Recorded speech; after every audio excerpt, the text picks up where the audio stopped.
Hello, everybody. Hope you're having a fantastic Wednesday. Welcome to another edition of the Reach Films podcast. Today, we're talking about a really cool camera that has a really rich legacy in the video world, and that is the Lumix GH7. It was literally just announced a few hours ago. If you're seeing this and you're like, wow, I haven't heard of this. And I have a special guest to discuss the GH7, and it's Drew from Craft Show. And if you haven't heard of Craft Show, amazing YouTube channel who have done tons of content on the GH5, GH5S. Drew is a consummate DP, knows his shit. Sorry, so I'm cursing on this today. But I want to bring on Drew to talk about the GH7 and kind of what this tech means for the future. So Drew, thanks for joining me today, man.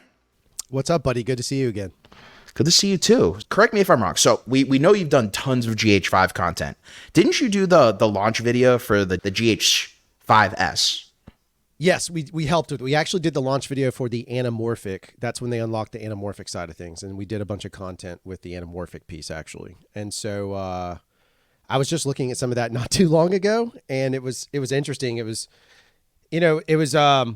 an interesting time to look back at those cameras and take such small camera bodies and then slap a $78,000 anamorphic lens on them, ingenue zoom on them, and then go shoot stuff. And I was literally just watching we did that test. If you remember, what kind of blew us up is we compared the Red and the GH5, GH5S2 as to the Red, and we had a Dragon at the time. This is pre-Komodo days, and I was just watching some of that footage, laughing at how stupid some of our statements were, but they were good. At the time, they were relevant. Yeah, and it was also a completely different time. I mean, I know you mentioned this in your live stream the other day. Like the industry, like the tech in the industry has changed so much in the past like 10 years. And that's kind of what this camera today is representative of all this change. Some tech in this camera that, quite honestly, I never would have imagined they'd put in a GH camera because, sadly to say, I thought Micro Four Thirds was dead. I thought it was kind of like a dead mount that wasn't going to be revisited. And truly, I've been proven wrong with this announcement today. Yeah, and I won't say who. Somebody will figure it out, but I won't say who. But I went to dinner one night with someone, and they were very adamant about the lifespan and the ongoing opportunities that the MFT has to offer. And they were very driven by it. And so it is interesting to consider it's still around.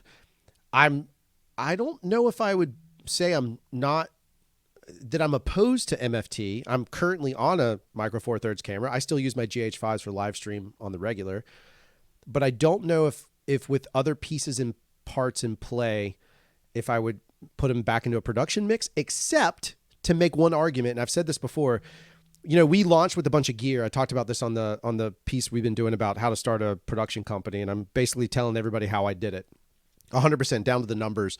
But we launched that production company with GH. Well, you had Reds, but we launched with GH5s because we wanted something with a better, smaller footprint, and that was a little more nimble, and it wasn't so cost heavy. This is pre-Sony being as strong as they are now. And so, if we look back, we totaled it one time, and we started out making about 60 grand a year in productions, which isn't a ton, but it was something. That's me and Jeff Beard Fosse. By the year 2 mark, we were around 150K, and majority of that work was GH5. Not to say the camera did the work, right? I did the work. Jeff did the work. But that camera facilitated a whole lot more jobs than our Reds did. And it's just something to maybe consider if you're stepping into it and it's a newer piece. There's a lot more opportunities with that camera than I ever imagined. Yeah, and even for the time, wouldn't you say it sped up your workflow in some cases compared to the Red? Oh, 100%. If you think about it, it's just the data throughput. Being able to pull the footage, get the all-eye, that was great, but we didn't even have to shoot everything in all-eye. Like, a lot of times we didn't. We would opt around it, knowing that the client's not... If the final delivery is web, yeah, I want a good-looking image, but it just needs to be good enough. So it did afford us a lot of... And then more importantly, the data side of things, it just didn't destroy us on data. And when you're a small business, I think people overlook the data side all day long, and they don't realize that, like, you've got to store this stuff. It's like having Ghostbusters. You've got to store the ghosts, man. You got to keep them. Mm. Oh yeah, I just did a project where we were shooting on the Komodo, and we were doing MQ and not HQ, which is the highest, but MQ is like the second from highest. I remember my DIT looked at me and he's like, are you guys serious? Are you really shooting 6K MQ? You don't need any of this stuff. And I'm like, you know what? You're right. If it wasn't up to the editor, I would not be filming in this. The data was huge. You know, I think a few hours of data was like 3 terabytes for the day. It was crazy. And that's a challenge. Like, having come from the feature world, we shot features on those Reds, and I still have them. Like, they're massive Pegasus R2s or whatever they were at the time, but they're 12 terabytes and they're full. One movie was 12 terabytes full of data because it was red footage and we were shooting at high compression or low compression. So it's just not necessary. Another side of things too is, like, I don't think people realize, I think a lot of times on these channels, and I'm sure when we dive in here, we'll get into it some, but a lot of times on like YouTube channels across the board, everybody gets super excited about the Netflix side of things. I had to kill the stream because of something I can't talk about, but I had a buddy on, and he worked VFX and was on Fast 8, right? So he's on Fast and Furious 8. And I've talked about this before, but he confirmed it again. When they filmed Fast and Furious 8, there's footage in the theaters that's GoPro, that's Blackmagic, that's Panasonic, that's across the board, all these different cameras. And guess what? All of those cameras did a job, and they were tools, very specific, and they all made it to a theatrically released film that's, you know, a huge budget movie. Yes, but they weren't the primary camera, but they were part of the action, which is why people go see those movies. People don't go see it just to see Vin Diesel say, like, everything's family, right?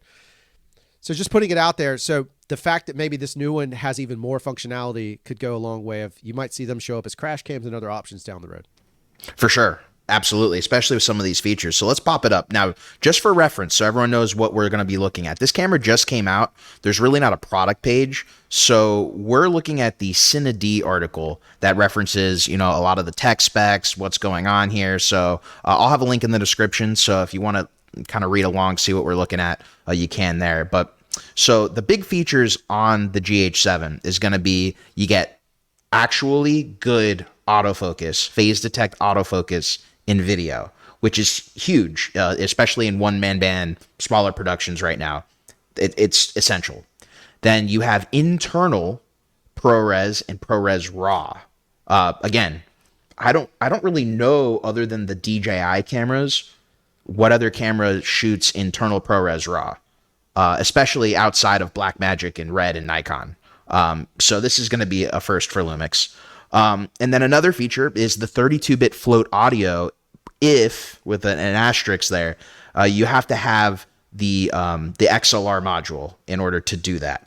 But still, that I believe is a world's first right there, of being able to have 32-bit float internal on a camera, and not having to have like an external device like, you know, the DJI recorders or the Rhodes or the Tentacle Syncs, whatever it may be. It's all in one, which I think a lot of pros, a lot of wedding shooters for sure, are going to be really excited about that. Body style, as we see right here, exactly the same as the GH6. There's really, on the outside, nothing has changed. It has the let's see if it shows the tilt screen, because the GH6, I don't know if you saw that, Drew, it had like the really cool, not only the tilt screen, but the screen like came out in multiple directions, kind of like the A7 R5. Oh, yeah. I believe that was the first camera that did that. So we got 25 megapixels with phase detect autofocus.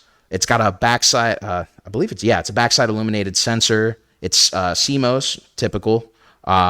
It's got a 4:3 aspect ratio, which is important because you can shoot open gate on these cameras. So if you're really into anamorphic. That's what I was about to say, is one of the things, like, so I'm seeing this for the first time, Jeff, in all transparency. I have not seen any of this data. So part of the reason why I'm shutting up for a minute is because I'm experiencing it with you, the audience. One of the things that's like a headline for me. And I think a long time ago when we were doing stuff with Panasonic and we were talking to Matt, that was a standout. Like, we always wanted open gate, simply because if I really wanted to push this from a cinematic standpoint, being able to add that anamorphic and have just that, I mean, that adds a whole nother dimension. Now, granted, you're only up to 30 frames, but that's perfectly A-okay, because at the end of the day, that's really when you're shooting a beautiful dialogue scene anyway, or some really scenic piece. I don't necessarily think you need to worry at that point about shooting a bunch of slow-mo drama stuff. Like, that's for that cinematic. But my God, man, that suddenly does give you a whole another piece to play with. Oh yeah, and it's you have higher resolution too, which is really important when you're compressing that down or squishing it down. So it's real. I think it said it on here. I believe it was 5.8K. It's 5.8. I saw it at the top there. Yep. 5.8, 4.3 open gate, up to 30 frames a second. There we go. And then you can do well. In fairness, you can do 5.7 up to 60. That can't be open. Correct. Gate, that's just got to be. No, it's a 17:9, which it's funny to see everyone's going DCI now, which is good. Yeah. Funny enough, I was on the old DCI team years and years ago. I was a member when they first started. Oh, really? And yeah, it was a long time ago. But it was fun to be part of that because it was early cinema, and you were talking about these things, and now all of a sudden those standards are finally coming to fruition. So fun to see. Yeah, I mean, I think the GH5 may have been the first camera I had that shot DCI. Yeah, it was. It took a second for me to get used to, and now I pretty much only shoot DCI, but only really because I think I kind of have to. Like in the Blackmagic and the Komodo, the Komodo you have a choice. You can shoot 16:9, but the Blackmagic you can't. You have to shoot 17:9. Yeah. So that was interesting. But so we got up to 60 frames there. Okay. They're offering a Cinema 4K mode at 120 frames per second in 17:9. Question is that cropped or is that full sensor? And then what's the rate in which that's running? Oh, right. I'll see at the What's bottom. The bit rate? All modes above are 10-bit, 4K 10-bit, 420. 4K 10-bit 420. Okay. And the full HD modes, while the 4K and the full HD modes are 422. Oh, okay. So that's interesting. So if you shoot above 4, but if you shoot ProRes RAW, that's not the case. That can't be the case. If you're shooting it being 10-bit. I mean, based on that spec sheet, though, I mean, I don't know. The way it reads is internal ProRes RAW recording. And then it lists them out. All modes above are 4K 10-bit 420.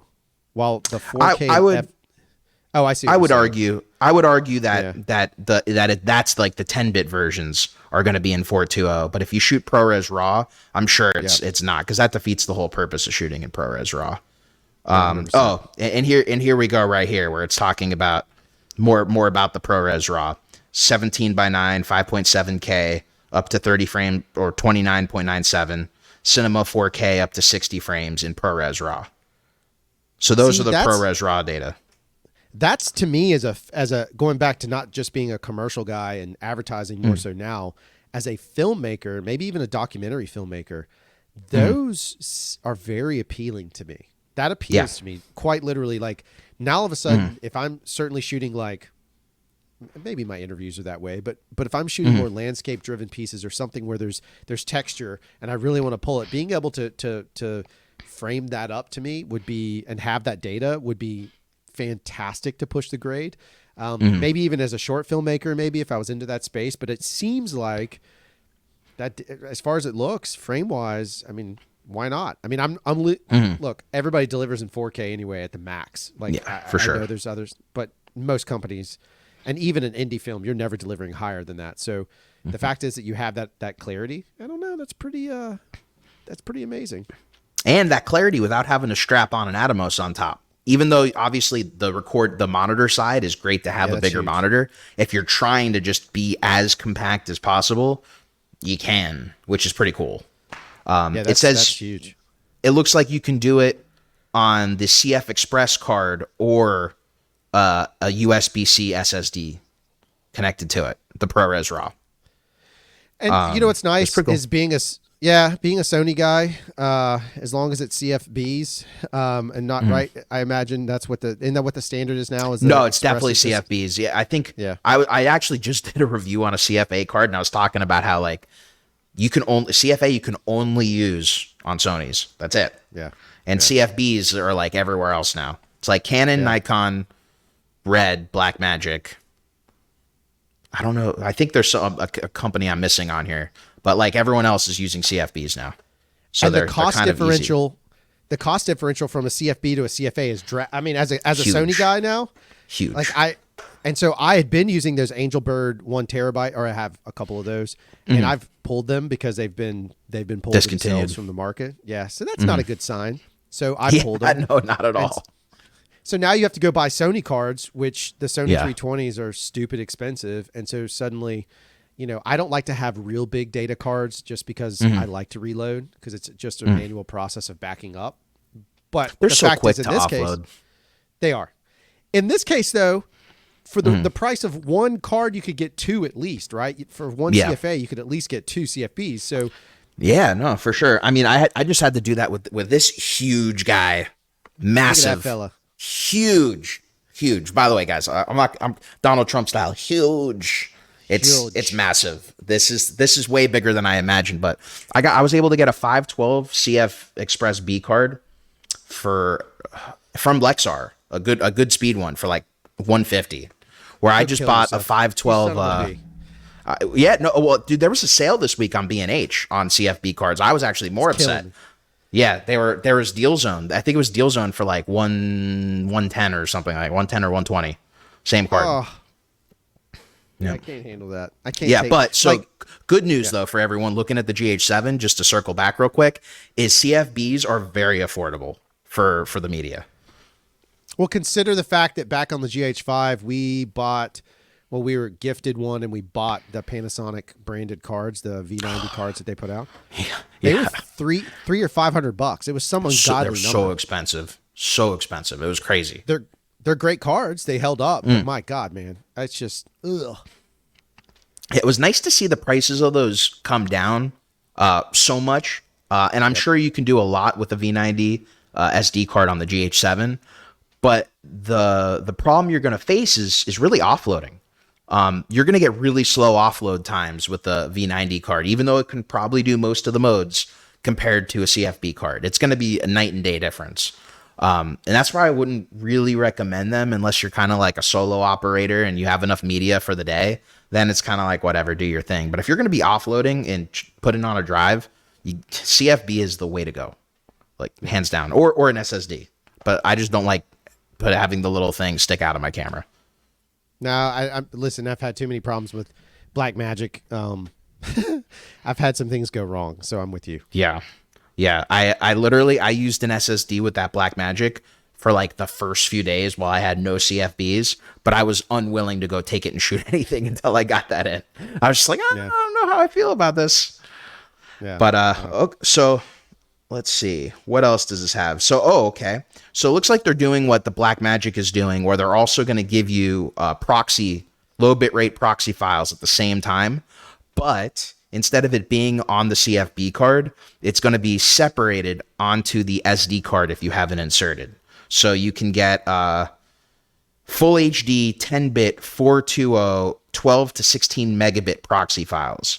And for any of you who don't use proxy files or don't know what that is, essentially if you're using an older computer and you want to be able to edit quicker, or just in general you want to be able to edit quicker for whatever reason, these proxy files will help you do that, and they're already pre-generated for you, so you don't have to go make proxy files on your editor or on your computer in order to be able to edit quicker. Now, if you have a modern, Apple Silicon Mac computer, I don't really think you need proxy files. That's hot topic, hot take. But I think if you have an older one, this is a really cool function. Let me throw something your way that we found very useful. So a lot of times when we're filming, we shoot all this stuff. We shoot these real high-end spots or whatever we're doing, and the editor with us is often on set. Or he's directing. Sometimes it's another guy named Jeff. We call him Melissa because his last name is Etheridge. But when you get it. It's dad joke city over here. If you consider the idea that on the same day, so I can pull the primary card, I'm going to take that back and go to storage. I literally can pull that proxy card, hand it to him, time code, everything's good. He goes and starts cutting. Because the reality of it is you don't need to be cutting at full res. You can cut at proxy res and then just relink the files when it comes back round trip.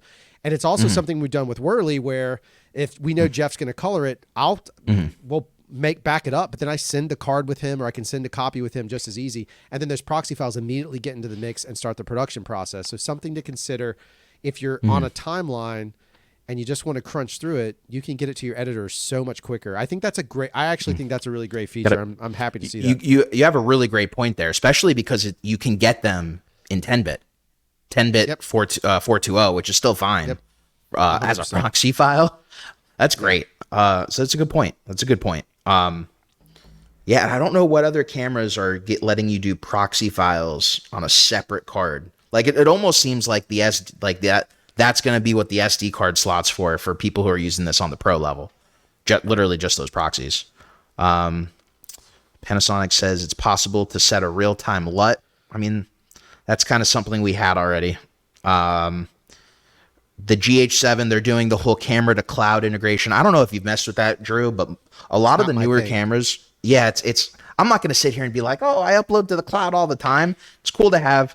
For those of you who don't know, they're integrating a lot of these cloud-based filmmaker programs to be able to upload your footage directly to a storage solution that other people in productions camp can have access to footage, see it, download it, edit it, whatever. It's really cool for high-end production, even medium level production, but I don't know if a lot of GH7 users would have this. Like they put it on the Komodo, they put it on the Blackmagics now, on the Lumix cameras. Kind of like all these companies, if they have Wi-Fi built into their cameras, they're adding this function to send your footage to the cloud. And I also think subtly it's going to be all these different companies are probably going to have their own cloud service at some point and charge you for it. So it's in their best interest to do that. It's a great model. I get it. I think it's interesting for the right project.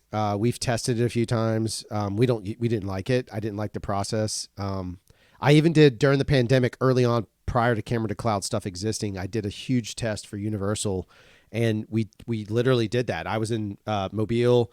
There was an editor in New Zealand, and then it was being routed back to an editor in LA, and then the editor in LA. So basically, I shot footage. A New Zealand guy graded it via the proxy. The editor made a cut, it bounced back over, and they saw it. And so the client saw a final version pretty quick, right? Within an hour presentation we were doing, we shot the footage in the front, and it was all real time. It's interesting, but unless you're doing studio specific stuff, I just don't know where that, maybe news, you can make an argument for news. That you got a good point there. Mm-hmm. Yeah. That's the only place I know where it makes sense. Yeah, I think it's a little costly too. Like there's all these. It's not like the software is free. You have to pay a monthly subscription, and the more users you have, the more your account's going to cost. And that's where I think bigger companies, it makes total sense. And the data. You got the data cost of uploading. Yeah. I mean, what if you don't have free Wi-Fi? Suddenly you're. I mean, it's just there's a lot to that. Yeah, if you're tethering, I don't really think this would be a good option at all, especially bigger size files. ProRes RAW files, as small as they are, they're still much bigger than 10-bit. Right. So yeah, that's not for many people, but again, a feature to boast. Okay, so here we go with this XLR unit. So this is a little crazy out there with the two different microphones. But so they have this XLR unit for the GH7, and look. I think that's kind of a bigger thing on the mirrorless cameras now. We have cameras like the FX30 that I'm using here. I'm using an XLR module. It definitely helps. You don't have to bring, Zoom recorder like we used to have to do back in the day. It's all integrated. If you want to do stuff like live streaming, it's great to have. But it seems that this XLR recorder, as I had noted in the beginning of the video, has the ability to give you 32-bit float, which is raw audio. Well, I think that's pretty cool. I've never seen it integrated into a camera before, so I can't tell you how exactly it's going to work. Like, is it going to show up in your video file? I don't know. That's interesting. It's different. Because reading it, it does read as if this means the new XLR unit records 4 channels of audio. Where did I see that? But it makes it almost potentially seem like the XLR unit records it and not necessarily transporting through. Is it self-contained? Yeah, I feel like maybe there's going to be some kind of media, like maybe a micro SD card slot or something. I mean, I don't see where that is. Or maybe it goes to the SD card. I just don't see any info where it is, and it may be because this camera is so new and not many people have had their hands on it yet. that may just not have come out yet. But the 32-bit float, especially if you're filming like events or a wedding, and you just don't have control over your levels, 32-bit float is going to be solid. If you're on set, you probably have someone doing sound, so that's not really going to help you. But live scenarios, live music especially, I think this is going to be really cool. We just recently did. Go ahead. I'm sorry. Oh no, I was just going to say, I think there's going to be a lot of use cases that we haven't even thought of yet, because I've never had a device that does 32-bit float linked within the camera. Yeah, not linked within for sure, but knowing the for those that may not be that or understanding that the reason why we get excited about this is we recently filmed for a manufacturer, and we're in their location and it's air conditioned, but it's a huge hangar, and so because of that, the air conditioning is so loud. There's not much you can do about it. Because I had 32, I was able to run it through. I'll be honest with you, a free piece of software that was incredibly better than Isotope. I swear to you. But basically through the Adobe's podcast.adobe. I don't know if you've played with that, but it took all of the noise out, and it sounded like I actually had to reintroduce noise because it sounded like they were sitting in a studio recording the audio. Oh wait, are you talking about the Adobe podcast like voice isolation? Oh yeah, I've used that. It is I use that all the time for just like regular podcasts that I do. I use it's it kind of annoying. High level. I don't. Yeah. Go ahead. I'm sorry. Oh, I was gonna say, the only thing I would say is it's a little annoying how you have to go to that web page to like upload it, but like it really works wonders, especially people with terrible audio for podcasts that I do when they're like remote. It has really fixed the podcast. So again, we used it, huge corporate client, used it in that corporate space, and we're able to literally pull audio out that was so clean. It was like everybody else said, oh, you can't do it. It's too loud in here. And I'm just cocky enough to be like, nah, I got this. I had not used it yet. So I just lied. But sometimes you just got to lie to make it work. But incredible. The fact that I had that noise floor, I just had the ability to get away with it with that much latitude. So 32-bit being in the camera, that's a big plus. That's a huge plus, especially again, events, corporate. That's a big deal. Big deal for sure. Oh yeah. I mean, and I've used that voice isolation when I do some of my vlog videos from my bike and it's like crazy windy. Now, sometimes like if it's crazy, like terror, like hurricane level, it's not going to fix it. But I've been in situations where it's destroying the audio, and then I just do the little voice isolation. It's crystal clear. You can't even hear anything. That technology to me came out of nowhere, and I love it. Let me ask you this real quick regarding this, and pardon my ignorance on this, but so I'm literally using the audio from, so I have the XL2 or whatever they call that thing. The audio hot shoe gimmick is what we've always called it on our channel. So I have the audio hot shoe gimmick mounted on my GH5, and I'm running this microphone directly into it, whatever. Did that product exist on other cameras prior to, were there other DSLRs that had this XLR input on the top? Because I don't remember ever seeing one. Nowadays, they're very commonplace with Sony, and we're shooting FX3s, FX30s, and FX6s, but I don't remember them existing on DSLRs prior to that. Definitely DSLRs, no, because anything that was a hot shoe was really for a flash. It didn't, transfer data like they do now. I think the GH5 may have been one of the first. And if you want to argue like the Canon cinema cameras at the time, because they were all kind of mirrorless. They didn't have they were EF mount, didn't have a shutter in them. But that was it. It was like the C100s of the time. So yeah, I think the GH5 may have been the first affordable mirrorless camera to have an XLR adapter. Right, that DSLR body style is what I mean. Again, kudos to them for upping the game yet again by bringing in another audio innovation, which I talk about it a lot, and I think it's overlooked. We all love a pretty picture, but audiences tune out in a second if they can't hear shizzle. For sure. I mean, Canon doesn't even have an official one right now outside of their cinema cameras. They've partnered with Tascam. I have the unit. It works really great. But that was their first one for mirrorless DSLR cameras. And Sony, I would argue, I think maybe I could be wrong. No, I think the FX3. I think that was their first like audio handle mirrorless camera too. There we go. That had it built in. So it's like the technology's only getting big now. Right. So Panasonic definitely kicked that off for sure. So that's a huge and now win kicking it off again. Yeah, it's a huge win in the GH7 or in the category. But it's a huge win for the GH7 in my opinion, that the fact that they've innovated on something they could have taken for granted, they chose not to. That is something I've appreciated about the Lumix line and the Panasonic brand on the camera side. Sometimes they have misses, but sometimes like when they innovate, they keep it going, and I do appreciate that value for sure. 100%. This is something really cool. I mean, that's the GH7 in general seems to be the camera, unfortunately, that they should have come out with 2 years ago when they came out with the GH6.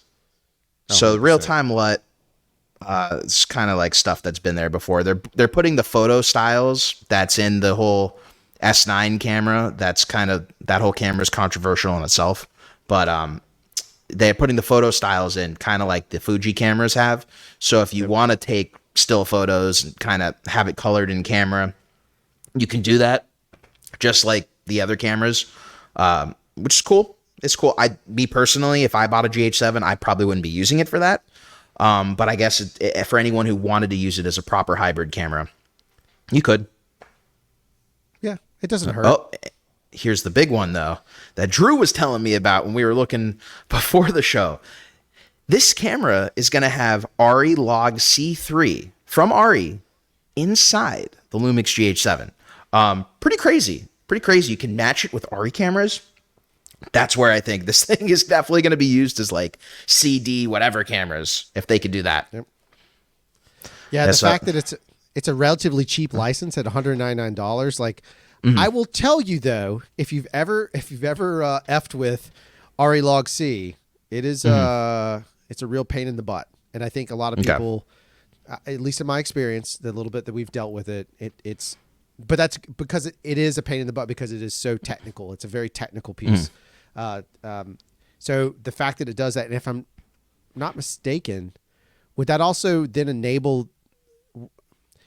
That's going to change the data profile too, if I'm not mistaken. So I don't know. It doesn't say it on here. Yeah. So do you think it would change the data profile because you don't think it could fit within 10-bit? Yeah, I mean, Log C is can be kind of beefy. My understanding. So maybe I'm not as technical, but it could be. Got you. So you're saying they may do Log C kind of as a profile, or as a I don't know, as not ProRes RAW, not 10-bit, something that's kind of like in between there. Could be, yeah, or it could be that it drinks up a ton of space. And the other side of things too, though, is that it could just be that the fact that, like, I'm not saying that it's going to go 12-bit or anything crazy, but I mean, Log C can be, again, I'm not as familiar in post anymore. I don't deal as much with it. I mean, that's a better Worley question. But my experience has been when we dealt with it, like, it was ridiculous to shoot what we shot in Log C. It was just drinking up data for no reason. So I'd be curious to see what comes from that. I think it's interesting. I think it's great, but I'm curious to see what comes from that. Yeah, I mean, from what it sounds like from your experience, a very niche audience, which is probably why they're charging extra for it, for $200. 100%.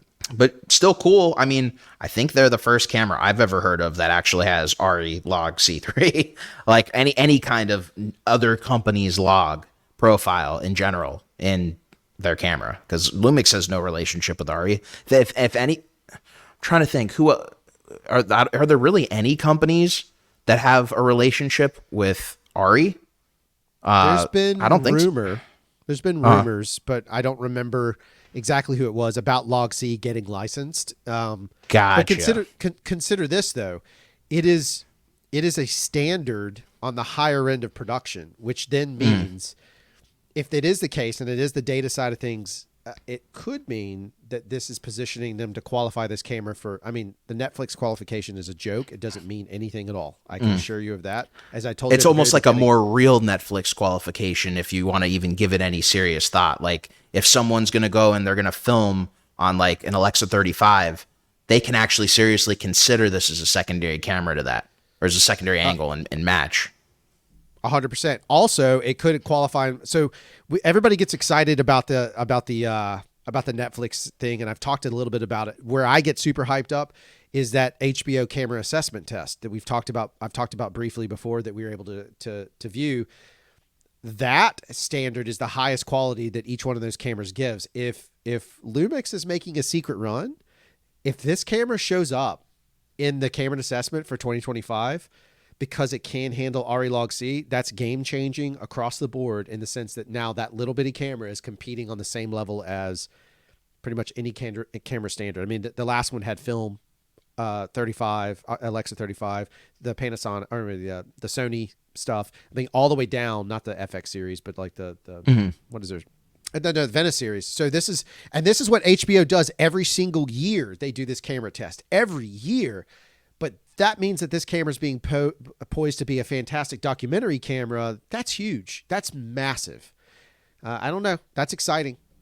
I think it also poses the question with all the tech, because just so you all know, we've gone through most of the tech. There's only a few things left with this camera we haven't gone over. But tech-wise, as we're looking at Arri Log C, all this stuff, what happens to the full-frame cameras that Lumix coming out with moving forward past the GH7? Do they add this to a full-frame Lumix camera, and then all of a sudden you can have, a full-frame secondary cheapo camera on a major production? It'd be interesting to see that. Well, that's an extremely brilliant point. You know about like Windows Home and Windows Pro. Do you know about this? Okay. The old stuff? No, or now? Windows Home, like regular Windows, the home version, the one that most people have. If you're not buying the Pro license, Windows Home is the beta test for Windows Pro. Yeah. So if you think about it, if Lumix GH7 is the beta test for what's coming out further down the line for the full frame side of things, why not test it in the most popular series they have? Get it out there, work out the bugs, and then innovate on top of it for their next line. I think we're going to see a hybrid of them pulling this stuff, and it suddenly adds. And I will be honest with you, I've gotten to a point where I appreciate Super 35, but I like full frame for reasons. There's a reason why I love it, and certainly for doco work, and commercial work. It's just sometimes you're just dealt a really, really shitty location, and you just need to turn it to mush in the background. It's things like that become very handy, or just reframing a certain way. So the fact is, if I could have those aspects in a full frame, it gets exciting. I mean, that's something new. Mark my words, S1H Mark II. There you go. I feel like that's what we're going to see. Not these S5 IIs and whatever. I think it's the S1H Mark II. It's 6. Maybe they keep it 6K and it's full frame. But these kinds of features, and maybe even works with some of these GH7 devices. Like maybe it works with the XLR module, and you don't have to go buy a new one. Oh, that's a beast. That's a beast if that comes to reality. Think about that from a doco standpoint. If you're a one-man band and you have the access to that's going to lay a little bit of a hurting across the board on the other sides of cameras that are playing that same ballpark. For sure. Like you said it before we started. This camera, more importantly than us being excited that Micro Four Thirds is kind of coming back, it's really a blueprint of what's to come in Lumix cameras, more than anything we've seen so far. So it's been cool. 100%. So some of the minor things we didn't go over. So it looks like there's really only 2 card slots on this camera. There's a CFB and an SD card slot. Now, clearly you're not going to tally record, especially if you're filming at the relay recording, I think they call it, where you're recording on like the same cards at the same time. I'm really bad. I tend not to do that. But I know a lot of people do, especially when they're filming time sensitive stuff. I doubt you're going to be able to do this on this camera unless you're filming in lower bitrate codecs. I don't see it happening. It is what it is. But CFB and UHS Type 2 cards up to V90. And then, of course, the third slot, I guess you could call it, would be that you can record with an SSD. And I've actually I don't have any up here on the desk, but I've been recording with these really small Samsung SSD sticks. And they've been really cool for just emergency filming at this point. Because I don't know if I was like leaving a camera on a tripod, I would leave this little stick in the camera and let it go. But if I was going run and gun, I would not. But it's been cool for certain things. Like here in the studio, it's been great, especially being able to like record on the Blackmagic with the SSD, plug it right into my computer, edit off of that SSD immediately for YouTube content. Pretty cool. Yeah, that's fantastic. That's a good point. Very good point. So it says that the SSD cannot be used. Okay, so here's a very important point, Drew. The SSD recording, especially on the higher bitrate codec stuff, cannot be used with the internal battery. You are going to have to pretty much, I think I saw this on Gerald Undone's video, actually. It's bringing it back to me. So it looks like it comes with some kind of dummy battery that the lead is USB-C for power delivery, and you have to give it enough juice to get some of the higher bit rates, frame rates, whatever it may be. And that is maybe going to be a deal breaker for some people. The fact that you can't do everything without having to be plugged into external power, because then that's going to make the camera a lot bigger, unless you have a really good solution for it. I don't know. Somebody will 3D print something. It'll come. There will be a 3D box print for this camera, and that'll be fine. That'll be great. I mean, but I'm with you. That's interesting how they're going to offset that scenario. So I don't know. Yeah. Well, we're going to have to see through real world use. Real 100%. Real world use. I can't even say it. I'm so tired today.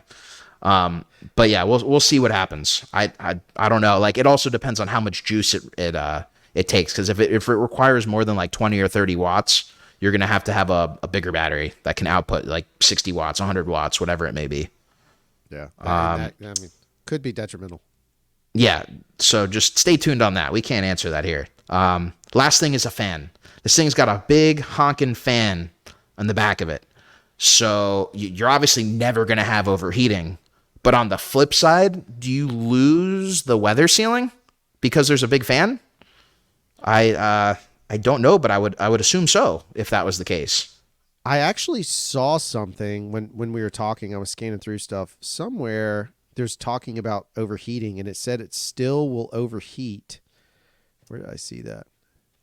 It said it would still overheat on certain modes. So while it's not prone, I could be wrong. Again, I'm flashing through this in real time. But it said it would still potentially have that issue. Not as much as they want to say it's less. Okay. I tried to scan through it real quick to see if I could find it. But it'd be interesting to see. I mean, in here, I didn't see anything about overheating, but it's always possible, especially if you're shooting at, RAW or some of the, maybe like the 4K 120 mode. Maybe there's still ways you can overheat. I mean, I've had the FX30 overheat in the 4K 120, but it was like I ran it for a very, very, very long time. It was kind of like a weird situation that I did. I almost take pride sometimes in getting these cameras to overheat because I'm like, did it. I found it. Shouldn't be so happy. I found the bit. Panasonic claims the recording time is not limited to the active cooling system, although the camera may shut down when recording 5.7K ProRes RAW or 60 FPS when shooting in hot ambient temperatures. Now, the reason that matters to gentlemen like you and I, you live in a humid climate. I live in a humid climate. It gets warm, maybe warmer here than even you. You have at least a breeze. With my Sony in the middle of a huge shoot for University of Southern Mississippi, one of our bigger clients, FX3, bloop, that was it. Shut down. Wow. Said no. And there's when we were doing this crazy rotate 360 rig. So like the whole spot depended upon those FX series. Luckily we had a backup, but still we got into that pinch. So that's kind of nasty if you're trying to get something, if that's the case. If that's the case. Again, it's one of those things. We're only going to see it through people using the camera. I don't think there's enough hands-on. Like right now, it looks like the only people who've had their hands on this camera are like, and no disrespect, YouTubers. And so like when it comes to cameras like the GH7, although I think YouTubers may be interested in picking this camera up, especially because it has autofocus. If you film yourself, you kind of need that. Filming in the studio isn't quite enough of a hands-on experience in order to really put this thing through the ringer. So when we have guys like Drew, or really like some of these more filmmaker-based channels who kind of put this thing through a rugged test, we'll kind of see what the real life usage is, like how it can really be used, especially if you're doing a lot of sports and you're filming slow-mo. Like Drew said, you're in a climate like here, South Florida, mobile. It's man, we'll see. We'll see. That's all I could say. I don't like to say things about the cameras not overheating anymore, because it's like they can, especially with what we're dealing with today, with the kind of footage and bit rates and whatnot. Yeah, the more we push them, the closer they are to that side of things. So, So the last thing is price and technically availability. So this camera is going to be released on July 2024 for a price of $2197.99. Drew, do you remember what the GH5 was when it came out? it was, I want to say it was 2,500 or 2,600. Is that right? I can't remember now. That sounds about right. Yeah. Sounds about right. And then I think they lowered it.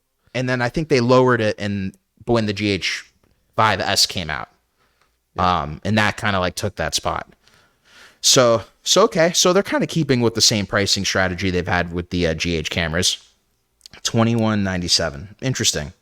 So that's kind of the GH7 in a nutshell. I don't know personally if I see myself buying it. I may get a loaner from B&H, but the only thing that keeps me, I was talking to Drew about this before the show, is I don't have any Micro Four Thirds lenses. I only have focal reducers, and that's pretty much it left. Yep. From those days. I think some overall questions I still have about the GH7. If you have legacy Micro Four Thirds lenses, are these new phase detect autofocus systems, are they going to work with some of the older lenses that wasn't even a thought of? Especially stuff like the 12 to 35. That was a pretty commonly used lens. If it does, I think we're going to see a huge renaissance of people who've maybe held on to their trusty GH5 for years. I know plenty of them that still work with the GH5 to this day because they just do not want to upgrade. This may be a reason for them to upgrade. Yeah, it's interesting to see too. The bigger challenge I have now is there's so many cameras in and around this price point that offer so many different features that trying to find, if you're starting out or you're just looking for a new camera and you're looking for that one camera that does it all, none of those really exist. I mean, I could make a little bit of an argument for Sony, but I'm not going to. Yeah, you and I've been through the ringer. So I use cameras. I abuse gear. I just was having a conversation with one of my, one of the DP of this commercial we were shooting today. And he was like, yeah, man, I learned from you just to not baby my gear. I was like, well, it's not that I don't baby it. It needs to be able to handle whatever I want to throw at it. And I can say that GH5s have handled some serious abuse. I mean, serious abuse from us, from a craft show. We have destroyed or tried to destroy them. They still work. I don't have audio that works anymore on the GH5S for whatever reason. But they've taken a lot of abuse. So I feel like the upside of these is they're very robust. For the price, I think that's fantastic. I just don't know if I would call this the end-all be-all camera yet. I don't think it's there yet for anyone. I think it's got a lot of competition in that, especially, I think, price-wise, it's got a lot of competition. I mean, look, you can get this FX30. It's on sale now for $1,600, but it's not always on sale. Sometimes it's $1,800 retail. The FX30 does a lot of what the GH7 does, especially with the autofocus. It's got the audio. It's pretty much does everything it does except for internal RAW, 32-bit float, and the Arri log. Otherwise, it does a lot of the same frame rates. It has a 6K oversampled sensor. It's cheaper. I'm not saying you should go for an FX30. I'm just saying there's a lot of competition out there for that price point. This Black Magic here, it harkens to this. I only got this thing because of the sale that's going on. At $2,600, this camera is overpriced compared to a lot of other things in the category. But then at $1,600, you get a lot of value. And my question is, and I can't answer it either, do you get that value with the GH7? And I guess we'll find out as it gets into people's hands. 100%. I'm actually looking forward to seeing what the test footage is, You know, like they always have those little YouTube films that come out. We're guilty of doing one, but I was always I'm gonna I'm gonna Ric Flair, woo, real quick. Many of those films are great. They're beautiful pieces of like motion art, but very few of them were films to me. They were more just like little dance videos or web videos. They were just content. And I'm curious to see, with the capabilities of this camera, that camera has more filmic capabilities than the GH5 and anamorphic that we used. It offers much more film style stuff. I'd love to see somebody, I'm challenging somebody right now, like make a short film, like a real short film. And I mean like a narrative short, not just beautiful daylight exterior shots or whatever. I want to see something that tells a story that is linear in motion or non-linear, but just tell me a story. I'd be curious to see if somebody does something with that, because that makes it a cinema camera. That makes it a production camera. If you want to turn hearts and minds, if you want to sway hearts and minds, rather, you're going to have to show DPs that this camera can do more than just shoot some cool video. It needs to be able to show them that it can handle what they need to tell a story, and not just for sure shoot B-roll. So that'd be my 2 cents. Yeah, I mean, with those kinds of specs, they are going after DPs. Clearly, Arri like Log C, they're going after DPs, and so they need it in DP's hands. Like, I'm assuming they got to be smarter than I give them credit for. They have got to put it in some people's hands already that just maybe don't do YouTube content, but maybe it'll come out soon. I'm giving them the benefit of the doubt.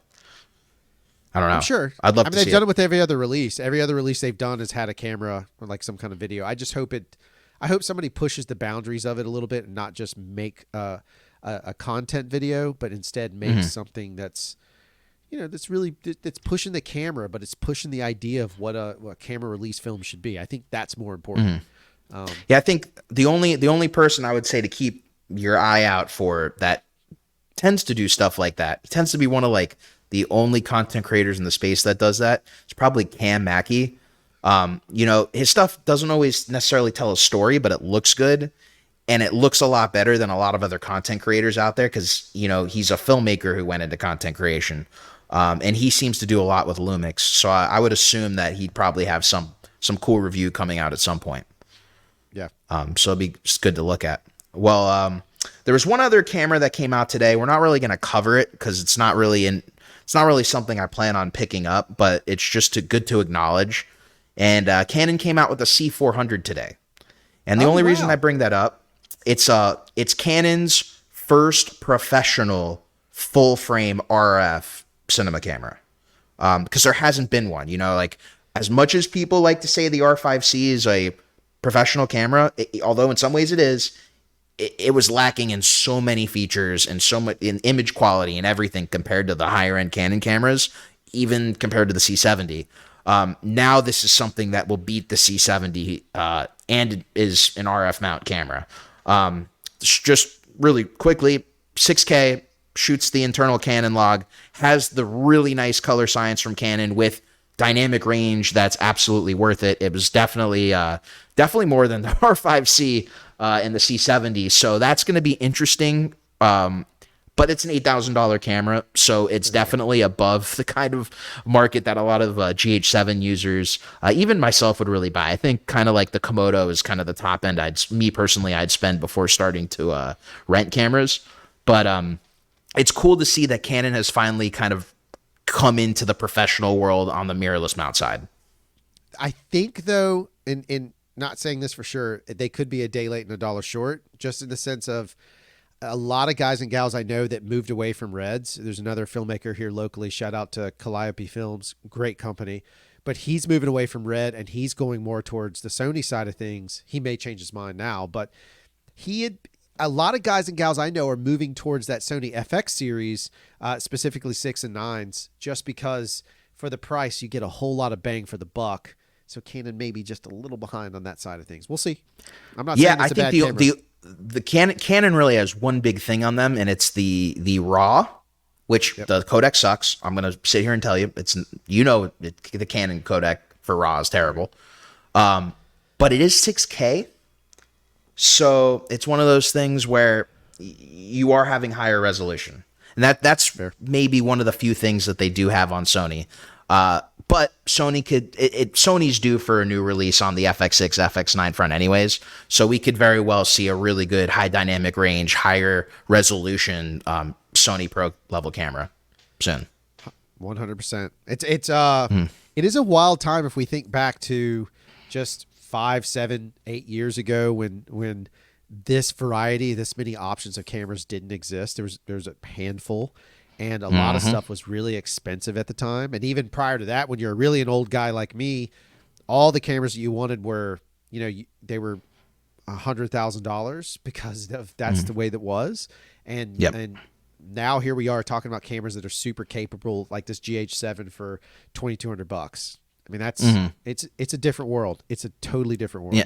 And unlike before where there was like 2 or 3 options, now we have like 20 options. And I'm not even kidding when I say that. There's probably 20 different video cameras in that price category that have come out over the past 4 years. All a little bit different, but in the end, all can produce a great image if you know what you're doing. So 100%.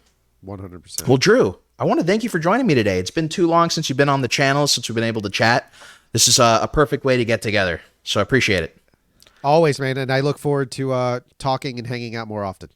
For sure. And by the way, again, guys, Drew has an amazing channel, Craft Show. It's in the title of the video. It's in the description. If you click on it, check out Drew's videos. As he mentioned earlier, he was doing a really good educational series on kind of how to get your production company off the ground.